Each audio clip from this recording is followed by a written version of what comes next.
मैं जब জয় গুরু গৌরাঙ্গের জয়, জয় অনন্তকোটি বৈষ্ণব ভক্তবৃন্দের জয়। আগামী 30শে মাঘ এবং 13ই ফেব্রুয়ারি 2026 আসছে বিজয়া একাদশী ব্রত। এই বিজয়া একাদশী ব্রত আপনারা সকলে মিলে পালন করবেন। পরের দিন 14ই ফেব্রুয়ারি 2026 পারণ। সেই পারণ শুরু হচ্ছে 6টার পর থেকে এবং 9:54 পর্যন্ত এই পারণের সময় আছে। আপনারা এর মধ্যে পারণ করে নেবেন।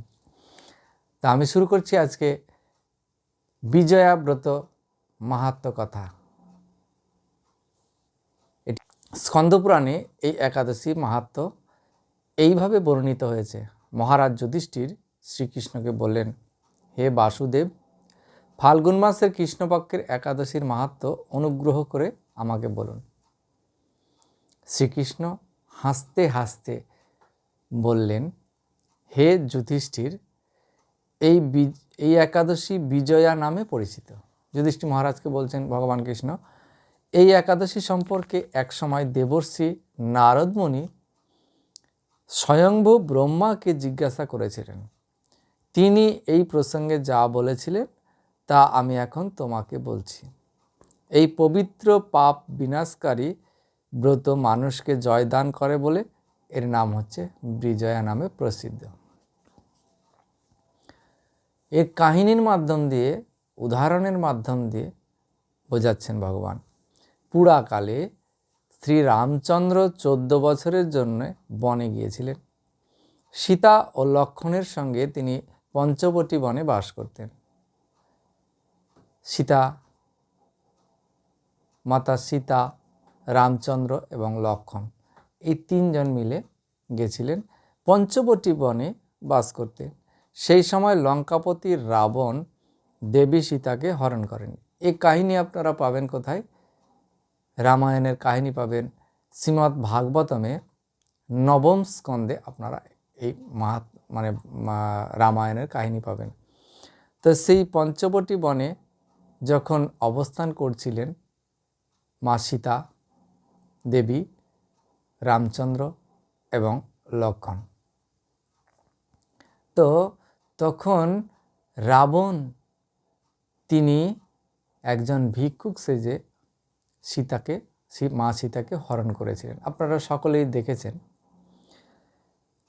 সীতার অনুসন্ধানে, অর্থাৎ সেই সময় লঙ্কাপতি রাবণ সীতাকে হরণ করেন।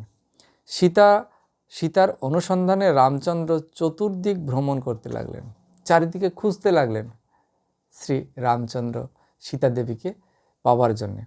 তখন মৃতপ্রায় জটায়ুর সাথে তার সাক্ষাৎ হয়। তো দেখুন, ভগবানের কেউ যদি একটু সেবা করে কত লাভ। জটায়ু কী করেছিলেন? শুধুমাত্র রাবণের রথকে, সীতা দেবী যখন রাবণের রথে ছিলেন তখন রাবণকে কী করেছিলেন? বাধা সৃষ্টি করেছিলেন যাতে সীতা মাতাকে না নিয়ে যেতে পারে। তাই তার জটায়ু পাখির কী হলো, পাখাগুলোকে কেটে দেওয়া হয়েছিল, রাবণ কেটে দিয়েছিল। তারপর জটায়ু তিনি নিচে পড়ে গেলেন। নিচে পড়ে গিয়ে যখন শোকার্ত অবস্থায় তিনি রয়েছেন, তখন মৃতপ্রায় হয়ে পড়ে রয়েছেন, তখন রামচন্দ্রের সঙ্গে এই জটায়ু পাখির সাক্ষাৎ হয়। জটায়ু তখন কি করলেন? সমস্ত ঘটনা শ্রীরামচন্দ্রকে বললেন। সীতামাতাকে যে রাবণ হরণ করে নিয়ে গেছে সেই কথাটি জানালেন। তখন জটায়ু রাবণের সীতাহরণের সমস্ত বৃত্তান্ত রামচন্দ্রকে জানিয়ে মৃত্যুবরণ করলেন। আর মৃত্যুর পর তখন শ্রীরামচন্দ্র তিনি অন্ত্যেষ্টিক্রিয়া করলেন এই জটায়ু পাখির। এরপর সীতা উদ্ধারের জন্যে বানরদের রাজা সুগ্রীবের সঙ্গে বন্ধুত্ব স্থাপন করলেন। ভগবান রামচন্দ্রের কৃপায় হনুমান লঙ্কায় গমন করলেন। ভগবান রামচন্দ্র কৃপা করলেন হনুমানকে। তখন রামচন্দ্রের কৃপাতে হনুমান লঙ্কায় প্রবেশ করলেন। সেখানে অশোক বনে মা সীতা দেবীকে দর্শন করে শ্রীরামচন্দ্র প্রদত্ত অঙ্গুরীয় মানে আংটি তাকে অর্পণ করলেন। সীতা মাতাকে কী করলেন, এই বানর তিনি অঙ্গুরি আংটি দিলেন, আংটি দেখালেন, রামচন্দ্রের দেওয়া আংটিটি সীতামাতাকে দেখালেন। সীতামাতা অশোক বাটিতে বিশ্রাম করছিলেন অশোক বনে। ফিরে এসে শ্রীরামচন্দ্রের কাছে লঙ্কার সমস্ত ঘটনার কথা ব্যক্ত করলেন। হনুমানের কথা শুনে রামচন্দ্র সুগ্রীবের পরামর্শে সমুদ্রের তীরে যান। সুগ্রীবের পরামর্শে সমুদ্রের তীরে যান। সেই দুস্তর সমুদ্র দেখে তিনি লক্ষ্মণকে বলেন, হে লক্ষ্মণ, কিভাবে এই অগাধ সমুদ্র পার হওয়া যায় তার কোনো উপায় খুঁজে আমি পাচ্ছি না। যিনি জগতের প্রতি, যিনি জগৎপতি, তিনি লক্ষ্মণকে জিজ্ঞাসা করছেন কেন না, এই কারণ হচ্ছে যে লক্ষ্মণ তার ছোট ভাই, তার মাধ্যমে লীলা প্রকাশ করছেন। দেখুন, লীলা প্রকাশ করছেন। তিনি তখন জিজ্ঞাসা করছেন ভাইকে, ভাই তুমি বলো কি উপায় আছে সীতাকে খুঁজে বার করার। উত্তরে লক্ষ্মণ বললেন, হে পুরুষোত্তম, পুরুষোত্তম ভগবান, ভগবানের আরেক নাম হচ্ছে পুরুষোত্তম, সর্বজ্ঞাতা আদিদেব আপনি, আপনি হচ্ছেন সব কিছু জানেন, আপনি হচ্ছেন আদিদেব, ভগবান। আপনাকে আমি কি উপদেশ দেব, আপনি সব জানেন, আমি আপনাকে কি উপদেশ দেব। তবে বগদাল্লব্য নামে এক ঋষি এই দ্বীপে বাস করেন, এখান থেকে 4 মাইল দূরে তার আশ্রম। হে রাঘব, আপনি সেই প্রাচীন ঋষি শ্রেষ্ঠকে এর উপায় জিজ্ঞাসা করুন। আমাকে জিজ্ঞাসা না করে এই পাশেই 4 মাইল দূরে বকদাল্লব্য নামে এক ঋষি আছে, ওনাকে গিয়ে জিজ্ঞাসা করুন। লক্ষ্মণের মনোরম কথা শুনে তারা সেই মহামুনির আশ্রমে উপনীত হলেন। ভগবান রামচন্দ্র ভক্তরাজ সেই মুনিকে প্রণাম করলেন। মুনিবর রামচন্দ্রকে পুরাণ পুরুষ বলে জানতে পারলেন। আনন্দ ভরে জিজ্ঞাসা করলেন, হে রামচন্দ্র, কি কারণে আপনি আমার কাছে এসেছেন তা কৃপা করে বলেন। শ্রী রামচন্দ্র বললেন, হে মুনিবর, আপনার কৃপায় সৈন্যসহ আমি এই সমুদ্রের তীরে উপস্থিত হয়েছি। রাক্ষসরাজের লঙ্কা বিজয় করা আমাদের প্রধান উদ্দেশ্য। রাক্ষসদের রাজা রাবণ, সেই রাবণের যে পুরী লঙ্কা, সেটা বিজয় করাই হচ্ছে আমাদের উদ্দেশ্য। যাতে এই ভয়ঙ্কর সমুদ্র উত্তীর্ণ হতে পারি, তার উপায় জানবার জন্য আমরা আপনার কৃপা প্রার্থনা করি। মুনিবর প্রসন্ন চিত্তে পদ্মলোচন ভগবান শ্রী রামচন্দ্রকে বললেন, হে রাম, আপনার অভীষ্ট সিদ্ধির জন্য যে শ্রেষ্ঠ ব্রত করণীয় আমি তা বলছি। ফাল্গুন মাসের কৃষ্ণপক্ষের বিজয়া নামক একাদশী প্রতিপালনে আপনি নিশ্চয়ই সৈন্যসহ সমুদ্র পার হতে পারবেন। আমরাও সংসার সমুদ্রে হাবুডুবু খাচ্ছি, তাই আমরাও সংসার সমুদ্র থেকে অনায়াসে পার হতে পারবো। দেখুন, এই কথার মাধ্যমে ভগবান বুঝিয়ে দিলেন, সংসার সমুদ্রে আমরা হাবুডুবু খাচ্ছি, এই সংসার সমুদ্র থেকে আমরা অনায়াসে পার হতে পারবো। তাহলে কি করতে হবে? এই বিজয়া একাদশী ব্রতটি পালন করতে হবে, যেটি শ্রীরামচন্দ্র পালন করেছিলেন, তারপর সীতামাতাকে উদ্ধার করেছিলেন, তাই না?